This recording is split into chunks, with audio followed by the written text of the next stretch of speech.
warahmatullahi wabarakatuh. Halo semuanya, perkenalkan saya Cikita Alika Rahmadani Hartono dengan NPM 20224427, mahasiswa yang akan memaparkan materi dengan judul Peran Strategis Bank Indonesia dalam menjaga stabilitas moneter nasional melalui pengelolaan uang rupiah, pencegahan uang rupiah palsu, dan manajemen krisis keuangan. Video ini merupakan tugas mata kuliah Bank Lembaga Keuangan yang dipimpin oleh Bapak Eli Sabto Utomo, SEMM MIKOM PhD, selaku dosen Universitas Gundharma. Dalam video ini, saya akan membahas 3 poin utama, yaitu pengelolaan uang rupiah, pencegahan dan pemberantasan uang palsu, serta satu lagi manajemen krisis keuangan. Sebelum masuk ke pembahasan pertama, yaitu pengelolaan uang rupiah, di sini saya akan memaparkan sedikit tentang pengertian bank dan poin-poin utama pada Bank Indonesia. Lalu, apakah teman-teman ada yang tahu apa sih sebetulnya pengertian bank itu? Pengertian bank menurut Dr. Muhammad Rizaldi Insan Baihaqi SEMM pada tahun 2022, bank adalah badan usaha yang menghimpun dana dari masyarakat dalam bentuk simpanan dan menyalurkan kepada masyarakat dalam bentuk kredit ataupun bentuk lainnya dengan rangka meningkatkan taraf hidup rakyat banyak menurut Undang-Undang Nomor 10 Tahun 1998 tentang perubahan Undang-Undang Nomor 7 Tahun 1992 tentang perbankan. Foto pada di samping saya menunjukkan bahwa Bank Indonesia juga mempunyai 3 pilar utama loh. Yang pertama itu ada menetapkan dan melaksanakan kebijakan moneter seperti mengendalikan inflasi dan menjaga kestabilan nilai tukar rupiah. Yang kedua itu ada mengatur dan menjaga kelancaran sistem pembayaran seperti pembayaran tunai dan non-tunai. Dan yang terakhir, ada menjaga stabilitas sistem keuangan, deteksi dan mencegah potensi krisis agar sistem keuangan tetap stabil. Selanjutnya, kita akan memasuki poin pertama, yaitu mengenai pengelolaan uang rupiah.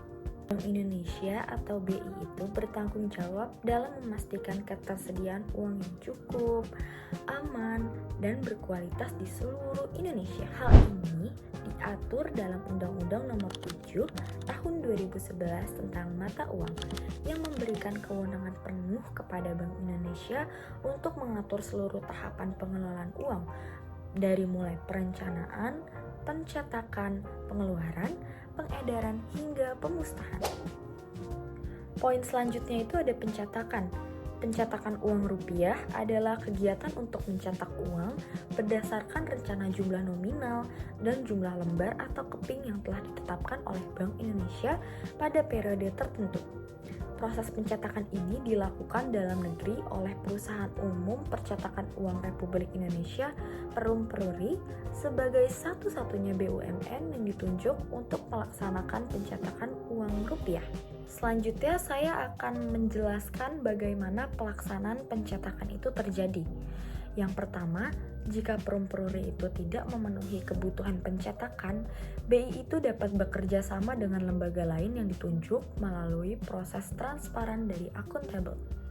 Lalu yang kedua, proses pencetakan itu dapat dilakukan dengan standar keamanan yang tinggi, mulai dari desain, bahan kertas, tinta, hingga sistem pengamanan cetak untuk menjaga nilai mutu dan kerahasiaan uang rupiah. Yang terakhir, Bank Indonesia itu bertanggung jawab menyediakan bahan uang sesuai dengan pesanan cetak dan memperhitungkan tingkat salah cetak. Bank Indonesia juga memiliki pengawasan dan kualitas yang sangat ketat.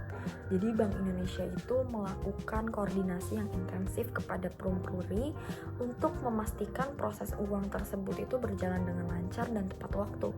Lalu sebelum uang yang kita gunakan itu jadi Bank Indonesia itu melakukan uji guna memastikan kualitas bahan sesuai dengan spesifikasi teknis yang telah ditetapkan. Lalu yang terakhir itu hasil pencetakan yang bermutu tinggi itu menjadi salah satu kunci agar uang rupiah itu tahan lama, aman, dan sulit dipalsukan.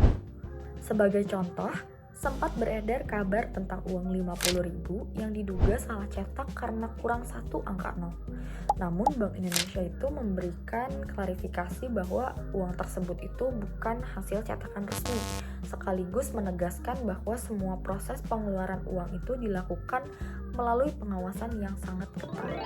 Kasus ini menunjukkan bagaimana BI itu menjaga kredibilitas dan kualitas setiap lembar uang yang beredar. Tahap selanjutnya yaitu pengeluaran uang rupiah. Bank Indonesia itu berwenang mengeluarkan uang rupiah sebagai alat yang sah di seluruh wilayah NKRI. Sebagai contoh, uang rupiah tahun estimasi 2016, 7 pecahan kertas dan 4 logam, lalu uang peringatan kemerdekaan RI ke-75, 75.000 estimasi 2020. Tahap berikutnya adalah pengedaran uang rupiah, di mana Bank Indonesia itu mendistribusikan uang ke seluruh wilayah Indonesia melalui kantor pusat, kantor perwakilan, dan depo kas. Distribusi ini dilakukan menggunakan transportasi darat, laut, dan udara untuk menjangkau daerah-daerah terpencil bekerja sama dengan berbagai instansi guna menjamin keamanan distribusi. Selanjutnya ada pencabutan dan penarikan uang rupiah. Pencabutan dan penarikan itu dilakukan untuk menetapkan uang rupiah yang tidak berlaku sebagai alat pembayaran yang sah di wilayah NKRI. Dilakukan dengan mempertimbangkan masa edar uang yang sudah terlalu lama, peningkatan teknologi keamanan, serta pencegahan uang palsu dan penyederhanaan pecahan uang. Poin terakhir itu ada pemusnahan uang rupiah, di mana pemusnahan ini dilakukan agar uang yang beredar itu tetap layak edar dan berkualitas sesuai dengan Bank Indonesia.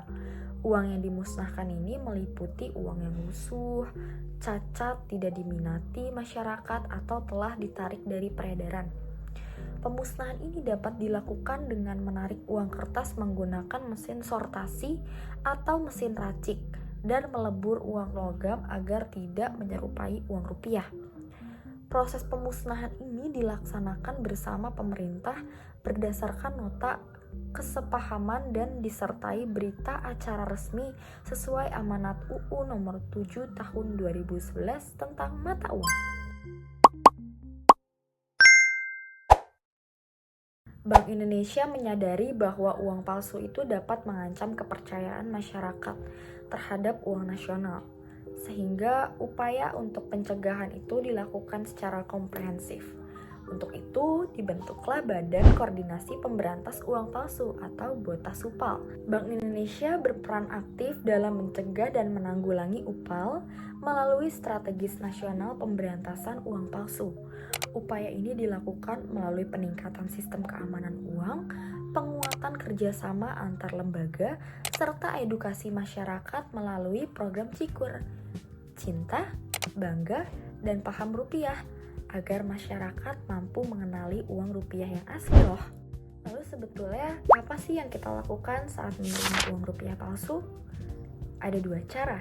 Yang pertama saat bertransaksi, yaitu bisa dengan tolak secara sopan dan jelaskan bagaimana atau alasan keraguan kita. Lalu yang kedua itu minta uang pengganti atau lakukan pengecekan ulang. Selanjutnya ada sarankan pihak pemberi untuk memeriksa uang ke bank, kepolisian atau ke BI terdekat. Lalu gunakan praduga tak bersalah karena bisa jadi pemberi itu bisa jadi korban. Selanjutnya, yang kedua itu setelah transaksi. Jangan mengedarkan kembali uang yang diragukan, lalu ada laporkan temuan disertai dengan uang tersebut ke bank, kepolisian atau ke BI. Lalu yang terakhir, uang yang terbukti palsu itu tidak dapat diganti, sedangkan uang yang asli itu akan diganti sesuai dengan ketentuan bank tersebut.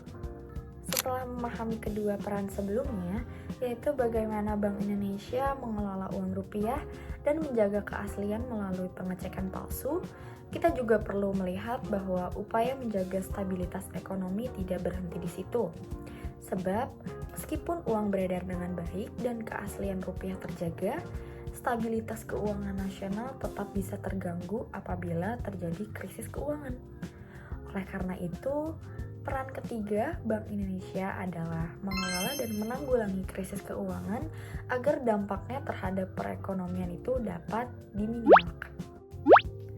Melalui PMK, Bank Indonesia itu bekerja sama dengan Komite Stabilitas Sistem Keuangan atau KSSK yang terdiri dari Bank Indonesia, Kementerian Keuangan, Otoritas Jasa Keuangan atau OJK, dan Lembaga Penjamin Simpanan LPS. Beberapa langkah nyata yang dilakukan BI dalam menjaga stabilitas keuangan antara lain, yang pertama itu membeli surat berharga negara atau SBN untuk menjaga likuiditas pasar dan stabilitas nilai rupiah. Yang kedua, itu ada memberikan pendanaan darurat repo kepada lembaga keuangan yang berdampak krisis. Yang ketiga, ada melaksanakan stimulasi nasional pencegahan dan penanganan kritis atau SIMKRISNAS sebagai upaya memperkuat koordinasi antar lembaga. Melalui kebijakan tersebut, Bank Indonesia tidak hanya berperan sebagai pengendali moneter, tetapi juga sebagai stabilitas sistem keuangan nasional, memastikan agar perekonomian Indonesia itu tetap tangguh menghadapi guncangan global maupun domestik.